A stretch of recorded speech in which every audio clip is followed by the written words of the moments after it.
அள்ள அள்ள குறையாதது அட்சய பாத்திரம். அது நமக்கு தெரியும், கேள்விப்பட்டிருக்கிறோம். ஆனால் போட போட நிரம்பாத ஒரு பாத்திரம் உண்டு. அது என்ன தெரியுமா? நம்மளில் பல பேர்கிட்ட அந்த பாத்திரம் உண்டு. அதுதான் பேராசை அப்படிங்கிற பாத்திரம். அதை நிறைவு செய்யவே முடியாது. பேராசையை பற்றி சுஃபி இலக்கியத்தில் ஒரு பிரபலமான கதை உண்டாம். அதை ஒரு பெரியவர் எடுத்து சொல்லியிருக்கிறார்.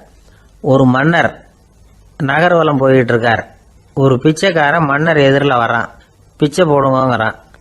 என்னுடைய அமைதியை கெடுக்காதே போங்கிறார் மன்னர். அவன் சிரிக்கிறான். அரசே, உங்களுடைய அமைதி கெடக்கூடிய நிலையில் இருந்தால் அதுக்கு பேர் அமைதியே கிடையாது அப்படின்னு.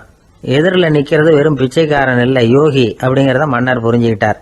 துறவியே, உங்களுக்கு என்ன வேணும்னாலும் கேளுங்க, கொடுக்குறேன்னாராம். அந்த துறவி மறுபடியும் சிரிக்கிறார். அரசே, உங்களால் முடியாததையெல்லாம் கொடுக்க முடியும்னு சத்தியம் செய்யாதீங்க அப்படின்னார். மன்னருக்கு கோபம் வந்துட்டுது.